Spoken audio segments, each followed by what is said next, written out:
الحمد لله نحمده ونستعينه ونستغفره ونؤمن به ونتوكل عليه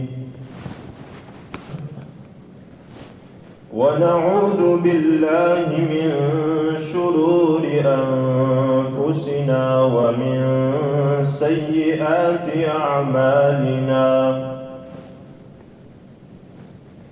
من يهده الله فلا مضل له ومن يضلله فلا هادي له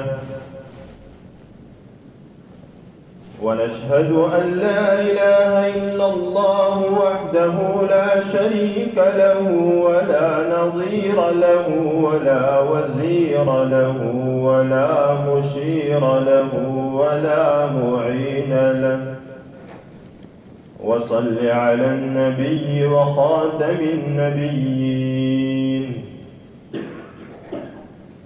فقد قال الله تبارك وتعالى في كلامه المجيد والفرقان الحميد أعوذ بالله من الشيطان الرجيم بسم الله الرحمن الرحيم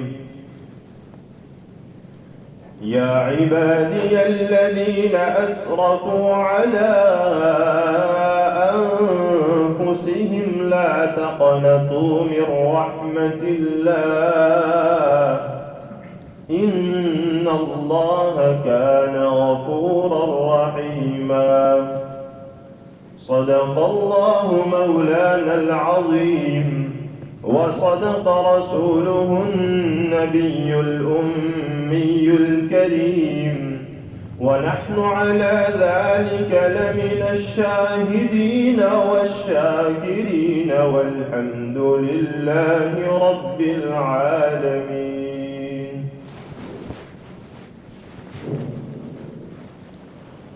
محترم و معزز بزرگان دین اور میرے عزیز نوجوان ساتھیوں، سب سے پہلے تو میں امام صاحب دامت برکاتہم کا اور آپ تمام حضرات کا تہہ دل سے شکر گزار ہوں کہ آپ حضرات نے اس ناچیز کو دین کی چند اہم باتیں سنانے کا موقع فراہم کیا. اللہ تبارک و تعالی آپ تمام حضرات کو عافیت کے ساتھ رکھے، ہمیشہ خوش رکھے، اور اللہ تبارک و تعالی حضرت مولانا کی خدمات کو قبول فرمائے اور انہیں دنیا اور آخرت میں بہترین بدلہ نصیب فرمائے. محترم حضرات، آپ جانتے ہیں کہ آج دنیا بڑے سنگین حالات سے گزر رہی ہے. ہر طرف دیکھا جائے تو لوگ پریشانیوں میں اور مصیبتوں میں مبتلا ہیں، اور یہ جو بیماری ہے، یہ جو وائرس ہے جس نے پوری دنیا کے اندر کوہرام مچا رکھا ہے، ہر انسان پریشان ہے، اور اس میں کوئی شک نہیں ہے کہ یہ اللہ تبارک و تعالی کی طرف سے عذاب ہے، اس میں کوئی شک نہیں. اس کی بنیادی وجہ یہ ہے کہ ہم گناہوں کے اندر ملوث ہو چکے ہیں، ہم گناہوں کے اندر، معصیت کے اندر مبتلا ہو چکے ہیں. ہمارا رب ہم سے ناراض ہے، ہمارا رب ہم سے روٹھا ہوا ہے، اس کو منانے کی ضرورت ہے. میرے بھائیوں، اللہ رب العزت نے یہ جو عذاب ہم پر مسلط کیا ہے، یہ پہلی مرتبہ نہیں ہوا.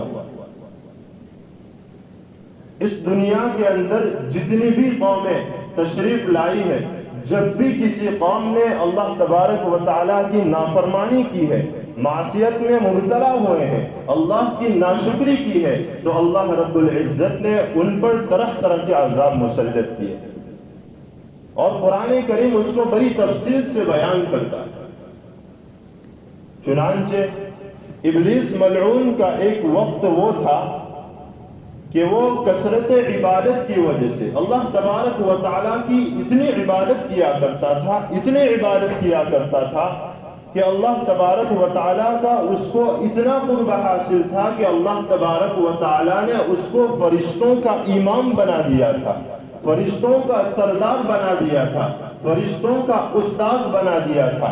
لیکن جب اس نے اللہ تبارک و تعالیٰ کی نافرمانی کی، اللہ تبارک و تعالیٰ نے حکم دیا وَإِذْ قُلْنَا لِلْمَلَائِكَةِ اسْجُدُوا لِآدَمَ فَسَجَدُوا إِلَّا إِبْلِيسَ أَبَى وَاسْتَكْبَرَ وَكَانَ مِنَ الْكَافِرِينَ۔ جب اللہ تبارک و تعالیٰ نے فرشتوں کو حکم دیا کہ تم آدم کو سجدہ کرو، فَسَجَدُوا، سارے کے سارے سجدے میں گر گئے، أَبَى وَاسْتَكْبَرَ، اس ابلیس نے انکار کیا، تکبر کیا، وَكَانَ مِنَ الْكَافِرِينَ، اور وہ کافروں میں سے ہو گیا، انکار کرنے والوں میں سے ہو گیا۔ جب اس نے اللہ تبارک و تعالیٰ کی نافرمانی کی تو اللہ تبارک و تعالیٰ نے اسے راندہ درگاہ بنا کر آسمان سے زمین پر پٹک دیا اور اسے ملعون بنا دیا۔ تو میرے بھائیوں، ابلیس کو ملعون کرنے والی چیز کون سی ہے؟ یہ گناہ ہی ہے۔ اسی طرح جو مختلف قومیں جن پر اللہ تبارک و تعالیٰ کا عذاب مسلط ہوا، قوم عاد، وہ بڑی طاقتور قوم تھی، اللہ تبارک و تعالیٰ نے ان پر ایسی تیز و تند ہوا چلائی کہ وہ ہلاک و برباد ہو گئے۔ قرآن کہتا ہے کأنہم اعجاز نخل خاویہ، کہ جب تیز ہوا چلتی ہے، آندھی چلتی ہے تو درخت اپنے تنوں سمیت اکھڑ اکھڑ پر زمین پر گر جاتے ہیں۔ اللہ تبارک و تعالیٰ نے قوم عاد پر ایسی تیز و تند ہوا چلائی کہ انہیں ہلاک و برباد کر دیا، حالانکہ وہ بڑی طاقتور قوم تھی، اللہ تبارک و تعالیٰ نے ان کو بڑی طاقت دی تھی اور قرآن کریم نے بھی ان کی طاقت کو بیان کیا۔ لیکن جب انہوں نے اللہ کی نافرمانی کی، اللہ کی ناشکری کی، معصیت میں مبتلا ہو گئے تو اللہ تبارک و تعالیٰ نے انہیں ہلاک و برباد کر دیا۔ اسی طرح قوم ثمود، ان پر اللہ تبارک و تعالیٰ نے ایسی چیخو چنگار بھیجی کہ جس کی آواز ایسی خوفناک آواز تھی کہ ان کے کلیجے پھٹ گئے، ان کے دل پھٹ گئے اور وہ ہلاک و برباد ہو گئے۔ یہ کیوں ہوا؟ ان کے گناہوں کی وجہ سے، ناشکری کی وجہ سے۔ قوم نوح، جن پر اللہ تبارک و تعالیٰ نے پانی کا عذاب بھیجا۔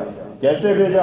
آسمان سے بارش کا سلسلہ جاری، زمین اپنا پانی نکال رہی ہے، زمین پر اتنا پانی جمع ہو گیا کہ اہل ایمان کے علاوہ جتنے بھی لوگ تھے وہ سارے کے سارے ہلاک و برباد ہو گئے۔ خود حضرت نوح علیہ السلام کا بیٹا جو ایمان نہیں لایا تھا وہ بھی برباد ہو گیا۔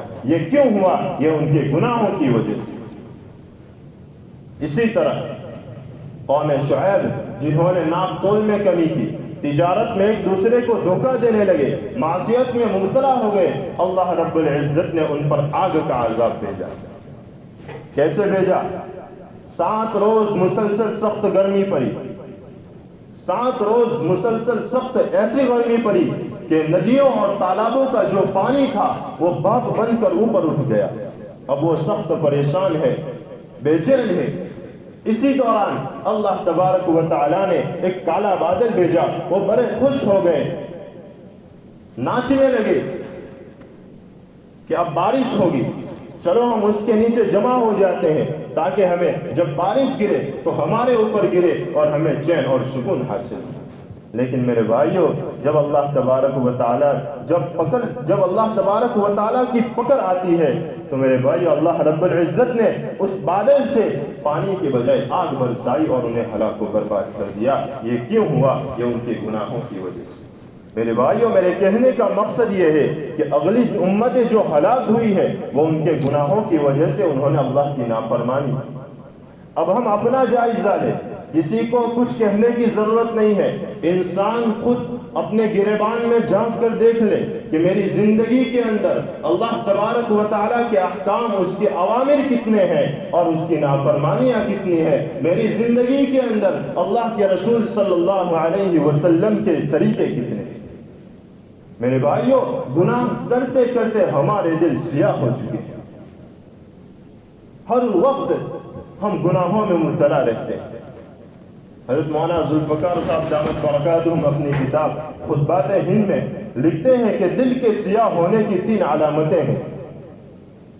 دل کے سیاہ ہونے کی 3 علامتیں ہیں. سب سے پہلی علامت یہ ہے کہ دل سے گناہوں کی جھجک ختم ہو جاتی ہے. گناہ کو گناہ ہی نہیں سمجھتے، بے درک نمازیں چھوڑ دیتے ہیں، روزہ چھوڑ دیتے ہیں. ایک لڑکی کہتی ہے کہ میں تو غیر محرم کے ساتھ، غیر محرم لڑکے کے ساتھ آرام سے بات چیت کر لیتی ہوں. ایک لڑکا کہتا ہے کہ میں تو غیر محرم عورت کے ساتھ، لڑکی کے ساتھ آرام سے بات چیت کر لیتا ہوں. تو یہ جو گناہوں کی جھجک ہے، شرم ہے، حیا ہے، وہ ختم ہو جاتی ہے. تو میرے بھائیوں، جب یہ حیا ختم ہو جاتی ہے تو یہ دل کے سیاہ ہونے کی سب سے پہلی علامت ہے. دوسری علامت کہ نیک کام کرنے میں بوجھ محسوس ہونے لگتا ہے. صبح سویرے اٹھنا، نماز فجر ادا کرنا، قرآن کریم کی تلاوت کرنا، روزے رکھنا، مسجد کی طرف آنا، تو نیک کام کرنے میں بوجھ محسوس ہونے لگتا ہے. جب نیک کام کرنے میں بوجھ محسوس ہونے لگے تو سمجھ لو کہ ہمارا دل سیاہ ہو چکا ہے. تیسری علامت، نصیحت کرنے والا برا لگتا ہے. جب کسی کو نصیحت کرے کہ بھائی نماز ادا کر لیا کرو، زکوٰۃ ادا کر لیا کرو، روزے رکھا کرو، قرآن کریم کی تلاوت کر لیا کرو، تو نصیحت کرنے والا برا لگتا ہے. میرے بھائیوں، آج کل کے زمانے کے اندر کیا جواب دیتے ہیں معلوم ہے؟ کہتے ہیں کہ مجھے اپنی قبر میں سونا ہے، تمہیں اپنی قبر میں سونا ہے. تو نصیحت کرنے والا برا لگتا ہے. ماں نصیحت کرے بری لگتی ہے، باپ نصیحت کرے برا لگتا ہے، بیوی کو اچھی بات کہنا چاہے بری لگتی ہے. جب نصیحت کرنے والا برا لگے تو سمجھ لو کہ تمہارا دل سیاہ ہو چکا ہے. میرے بھائیوں، آج بہت ضروری ہے کہ ہم اللہ کے سامنے روئیں، اپنے گناہوں سے توبہ و استغفار کریں، اپنے گناہوں پر نادم اور شرمندہ ہو کر اللہ کے سامنے خوب روئیں. آج ہم روزانہ سنتے ہیں کہ فلاں علاقے کے اندر 3 آدمیوں کا انتقال ہو گیا، فلاں علاقے کے اندر ایک دن کے اندر 7 آدمیوں کا انتقال ہو گیا. روزانہ ہم سنتے ہیں. میرے بھائیوں، یہ جانے والے ہمیں پیغام دے کر جاتے ہیں، یہ جانے والے ہمیں پیغام دے کر جاتے ہیں کہ تمہارے پاس ابھی وقت ہے، تمہارے پاس ابھی زندگی ہے، تم اپنے رب کو راضی کر لو، آخرت کو سنوار لو، اچھے اعمال کر لو. یہ جانے والے ہمیں پیغام دے کر جاتے ہیں. اور میرے بھائیوں، کسی نے موت سے آج تک کسی نے انکار نہیں کیا. قرآن کہتا ہے کل نفس ذائقۃ الموت وانما توفون اجورکم یوم القیامہ. ہر شخص کو موت کا مزہ چکھنا ہے، ہر شخص کو اللہ کے سامنے کھڑا ہونا ہے. اور خاص طور پر میں ان نوجوانوں سے کہتا ہوں جو یہ سمجھتے ہیں کہ ابھی جوانی ہے، ابھی جتنے مزے کرنے ہیں کر لیتے ہیں، ابھی جتنے گلشنے اڑانے ہیں اڑا لیتے ہیں، جب بال سفید ہو جائیں گے، بڑھاپا ہو جائے گا، بڑھاپا آ جائے گا، اس وقت ہم مسجد کا کونا پکڑ لیں گے، اس وقت نماز پڑھنے والے بن جائیں گے. میرے بھائیوں، یاد رکھو، قرآن کہتا ہے اذا جاء اجلهم لا يستأخرون ساعة ولا يستقدمون. جب لوگوں کی موت کا وقت قریب آتا ہے تو وہ نہ 1 سیکنڈ آگے جا سکتے ہیں، نہ 1 سیکنڈ پیچھے جا سکتے ہیں. موت نہ بڑھاپا دیکھتی ہے، نہ جوانی دیکھتی ہے، نہ بچپنا دیکھتی ہے. اینما تکونوا یدرککم الموت ولو کنتم فی بروج مشیدہ. تم جہاں کہیں بھی ہوں گے موت تمہیں آ پکڑے گی، اگرچہ تم مضبوط قلعوں میں بند کیوں نہ ہو. میرے بھائیوں، آج ہمارے اندر سے آخرت کا استحضار ختم ہو چکا ہے. ہم دنیا ہی کو سب کچھ سمجھ بیٹھے. اتنا سب کچھ ہونے کے باوجود ہماری مسجدیں خالی ہے. ہمارے ہاتھ اللہ کے سامنے کیوں نہیں اٹھ رہے؟ میرے بھائیوں، اللہ تبارک و تعالی یہ سب کر کے اپنی بادشاہت کو بیان کر رہا ہے. لمن الملک اليوم. آج سارے ڈاکٹر حیران ہیں، سائنس حیران ہے، مالداروں کے پیسے کچھ کام نہیں آ رہے.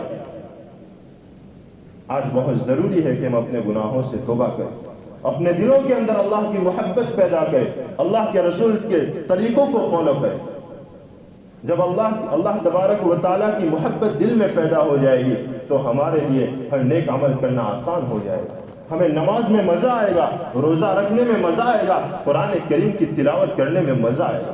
لیکن سب سے پہلے ہمیں اللہ کی محبت کو اپنے دلوں میں بٹھانا ہوگا. حضرت ابراہیم علیہ السلام ایک مرتبہ ایک چرواہے کے پاس سے گزرے. اس چرواہے نے اپنی زبان سے الفاظ کہے سبحان ذی الملک والملکوت سبحان ذی العزت والعظمت والہیبت والقدرت والکبریاء والجبروت. حضرت ابراہیم علیہ السلام نے یہ الفاظ سنے, کہا کہ اس نے اتنے پیارے انداز میں, اتنے بہترین انداز میں اللہ کی تعریف کی. حضرت ابراہیم علیہ السلام نے کہا کہ بھیا ایک مرتبہ اور سنا دو. کہا میں آپ کو سنا دوں گا لیکن آپ کو اس کے بدلے میں کوئی چیز دینی ہوگی. حضرت ابراہیم علیہ السلام نے کہا کہ یہ جو میری بکریوں کا لیور ہے, جو جماعت ہے, آدھا لیور میں تجھے دے دوں گا, بس ایک مرتبہ سنا دوں. اس نے کہا سبحان ذی العزت والعظمت والہیبت والقدرت والکبریاء والجبروت. حضرت ابراہیم علیہ السلام مچل گئے, اللہ کی محبت دل میں تھی. حضرت ابراہیم علیہ السلام مچل گئے, کہا کہ بھائی ایک اور مرتبہ سنا دے. کہا کہ کوئی چیز بدلے میں دینی پڑے گی. اس نے کہا, حضرت ابراہیم علیہ السلام نے کہا کوئی حرج نہیں, پورا ریور دے دوں گا, دوسری جو باقی بکریاں بچی ہیں سب دے دوں گا.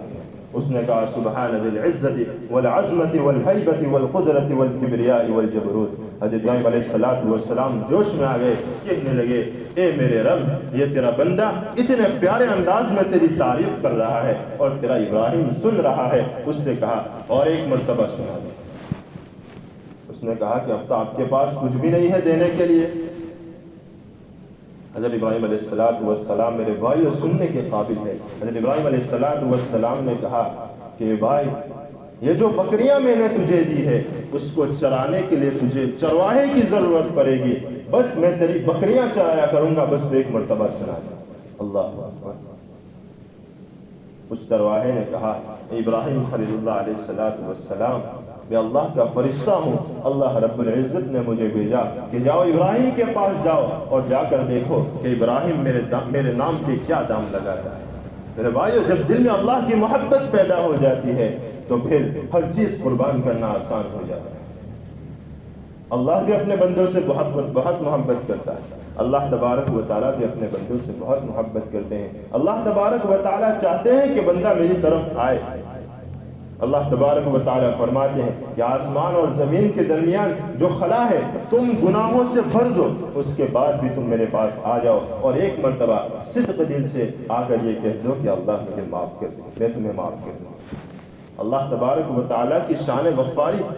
میرے بھائیوں, اللہ تبارک و تعالیٰ چاہتے ہیں کہ بندہ میری طرف آئے. حدیث پاک میں آتا ہے, مسلم شریف کی روایت ہے, حضرت ابو موسیٰ اشعری رضی اللہ تعالیٰ عنہ فرماتے ہیں کہ اللہ کے رسول صلی اللہ علیہ وسلم نے فرمایا ان اللہ تعالیٰ یبسط یدہ باللیل لیتوب مسیء النہار ویبسط یدہ بالنہار لیتوب مسیء اللیل حتی تطلع الشمس من مغربها. حضرت ابو موسیٰ اشعری رضی اللہ تعالیٰ عنہ فرماتے ہیں کہ اللہ کے رسول صلی اللہ علیہ وسلم نے فرمایا کہ اللہ تبارک و تعالیٰ رات کے وقت اپنے ہاتھوں کو پھیلاتے ہیں تاکہ دین پر گناہ کرنے والا اللہ سے توبہ کرے, اور دین میں اللہ تبارک و تعالیٰ اپنے ہاتھوں کو پھیلاتے ہیں تاکہ رات بھر گناہ کرنے والا اپنے گناہوں سے توبہ کر لے. حتی تطلع الشمس من مغربها, یہاں تک کہ سورج مغرب سے طلوع ہو جائے. اللہ تبارک و تعالیٰ کی شان غفاری کو دیکھیے میرے بھائی. اس لیے میرے بھائیوں, آج بہت ضروری ہے کہ ہم اپنے گناہوں سے توبہ کریں. اور رمضان مبارک کا بابرکت مہینہ چل رہا ہے جس کے بارے میں اللہ کے رسول صلی اللہ علیہ وسلم نے فرمایا اولها رحمت, جس کا پہلا عشرہ رحمت ہے, اوسطها مغفرت, جس کا درمیانی عشرہ مغفرت ہے, وآخرها عتق من النار, اور جس کا آخری عشرہ تیسرا عشرہ آگ سے نجات کا ہے. میرے بھائیو, پہلا عشرہ گزر گیا, اب یہ دوسرا عشرہ بھی ختم ہونے کو ہے. یہ 2-3 دن باقی ہے. ہم ان اوقات کی قدر کریں, قرآن کریم کی رمضان مبارک کی عظمت کو, اس کی قدر کو سمجھیں اور ہم اس کی قدردانی کرنے کی کوشش کریں. صحابہ کرام فرماتے ہیں کہ اللہ کے رسول صلی اللہ علیہ وسلم کو ہم نے دیکھا کہ رمضان مبارک کے اندر ہم نے تین اعمال کے اندر اللہ کے رسول صلی اللہ علیہ وسلم کے 3 اعمال میں تبدیلیاں دیکھی. صحابہ کرام فرماتے ہیں کہ اللہ کے رسول صلی اللہ علیہ وسلم رمضان مبارک کے اندر بہت زیادہ عبادت کیا کرتے تھے, ہر وقت ہر لمحہ عبادت میں مشغول رہتے تھے. اور دوسری بات, صحابہ کرام فرماتے ہیں کہ اللہ کے رسول صلی اللہ علیہ وسلم رمضان مبارک کے اندر اللہ کے سامنے خوب رویا کرتے تھے. اور تیسری بات فرماتے ہیں کہ اللہ کے رسول صلی اللہ علیہ وسلم رمضان مبارک کے اندر اللہ کے راستے میں خوب خرچ کیا کرتے، خوب صدقہ و خیرات کیا کرتے۔ اس لیے میرے بھائیوں اس بات کا بھی خوب اہتمام کریں کہ صدقہ خوب کرے، اس لیے کہ صدقہ یہ مصیبتوں کو دور کرنے والی چیز ہے، حدیث پاک کا مفہوم ہے۔ تو میرے بھائیوں ہم اپنے گناہوں سے توبہ و استغفار کریں۔ آخر میں ایک واقعہ سنا کر اپنی بات کو ختم کرتا ہوں کہ اللہ تبارک و تعالیٰ کی شان غفاری کو دیکھیے اور نبی اکرم صلی اللہ علیہ وسلم کے اخلاق کو، آپ کے کردار کو دیکھیے۔ آپ نے حبش بن حرب کا نام سنا ہوگا، جو بعد میں اسلام لائے، حبش بن حرب رضی اللہ تعالیٰ عنہ، جنہوں نے نبی اکرم صلی اللہ علیہ وسلم کے چچا اور آپ کے رضائی بھائی حضرت حمزہ رضی اللہ تعالیٰ عنہ کو شہید کیا اور بڑی بے رحمی کے ساتھ شہید کیا۔ ان کے ہاتھ، پاؤں، ناک، کان سب کچھ ان کے تن سے جدا کر دیا اور ان کے کلیجے کو چبایا گیا۔ میرے بھائیوں اللہ کے رسول صلی اللہ علیہ وسلم کے اخلاق کو دیکھیے، آپ کے کردار کو دیکھیے۔ اللہ کے رسول صلی اللہ علیہ وسلم نے ایک آدمی کو بھیجا کہ جاؤ حبشی بن حرب کے پاس جاؤ اور جا کر کہو کہ کلمہ پڑھنے کامیاب ہو، اسلام لیا۔ وہ شخص گیا، حبشی بن حرب کہنے لگا کہ تمہارے پیغمبر محمد مصطفیٰ صلی اللہ علیہ وسلم فرماتے ہیں کہ قاتل کی اور زانی کی اور مشرک کی اللہ تبارک و تعالیٰ ان تین آدمیوں کی کبھی مغفرت نہیں کرتا اور کل قیامت کے دن انہیں سیدھے جہنم میں ڈال دیا جائے گا۔ تو حبشی بن حرب کہنے لگا کہ میں تو قاتل بھی ہوں، زانی بھی ہوں، مشرک بھی ہوں، اللہ تبارک و تعالیٰ مجھے کیسے معاف کریں گے؟ میں تو اتنا بڑا گنہگار ہوں، اب بھی آپ کے پاس کوئی راستہ ہے کہ اللہ تبارک و تعالیٰ مجھے معاف کر دے؟ اللہ تبارک و تعالیٰ قرآن پاک میں فرماتے ہیں إِلَّا مَنْ تَابَ وَآمَنَ وَعَمِلَ عَمَلًا صَالِحًا فَأُولَٰئِكَ يُبَدِّلُ اللَّهُ سَيِّئَاتِهِمْ حَسَنَاتٍ وَكَانَ اللَّهُ غَفُورًا رَحِيمًا۔ پہلی آیت کریمہ یا عبادی الذین اسرفوا علی انفسهم لا تقنطوا من رحمت اللہ ان اللہ کان غفورا رحیما۔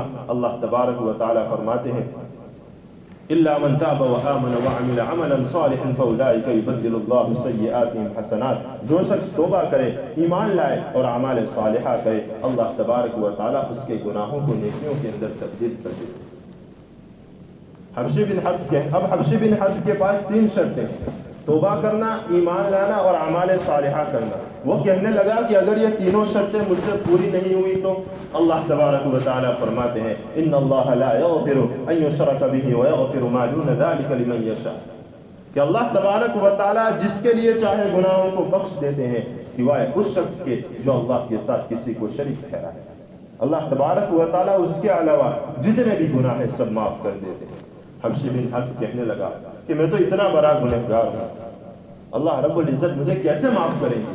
پھر اللہ تبارک و تعالیٰ نے فرمایا یا عبادی الذین اسرفوا علی انفسهم لا تقنطوا من رحمت اللہ ان اللہ کان غفورا رحیما۔ اے میرے بندو، اگر تم نے اپنے آپ پر ظلم کیا ہے، اگر تم نے گناہ کیے ہیں، میری رحمت سے نا امید مت ہو، ان اللہ کان غفورا رحیما، یقیناً میں بڑا غفار ہوں، رحم کرنے والا ہوں۔ اس لیے میرے بھائیو آج بہت ضروری ہے کہ ہم اپنے گناہوں سے توبہ کریں، توبہ و استغفار کریں، اس لیے کہ یہی چیز ہم سے اس مصیبت کو ٹال سکتی ہے، اور خوب اللہ کے راستے میں صدقہ کریں۔ حدیث قدسی اللہ تبارک و تعالیٰ فرماتے ہیں اذا تقرب العبد الی شبرا تقربت الیہ ذراعا واذا تقرب الی ذراعا تقربت الیہ باعا واذا اتانی یمشی اتیتہ ہرولۃ۔ جب اللہ تبارک و تعالیٰ فرماتے ہیں کہ جب بندہ ایک بالشت میری طرف بڑھتا ہے یا اس کی طرف دو بالشت بڑھتا ہوں، جب وہ میری طرف ایک ہاتھ بڑھتا ہے یا اس کی طرف دو ہاتھ بڑھتا ہوں، وَإِذَا أَتَانِي يَمْشِي أَتَيْتُهُ هَرْوَلَةً، اور جب بندہ میری طرف چل کر آتا ہے تو میں اس کی طرف دوڑ کر جاتا ہوں۔ اس لیے میرے بھائیو آج بہت ضروری ہے کہ ہم اپنے گناہوں سے توبہ و استغفار کریں۔ اللہ تبارک و تعالیٰ کہیں سنی باتوں پر ہمیں عمل کی توفیق نصیب فرمائے، اور یہ جو مصیبت ہے جو ہم پر، اللہ تبارک و تعالیٰ اس مصیبت سے ہمیں دور فرمائے اور اس بیماری کو ہم سے دور فرمائے، اور جو حضرات اس بیماری کے اندر انتقال کر چکے ہیں اللہ تبارک و تعالیٰ ان کی قبروں کو نور سے منور فرمائے، ان کو شہید کا مرتبہ نصیب فرمائے، ان کے گھر والوں کو صبر جمیل کی دولت سے مالا مال فرمائے، اور جو اس بیماری کے اندر مبتلا ہے اللہ تبارک و تعالیٰ ان کو شفا کاملہ عاجلہ دائمہ مستمرہ نصیب فرمائے۔ آمین۔ وآخر دعوانا الحمدللہ۔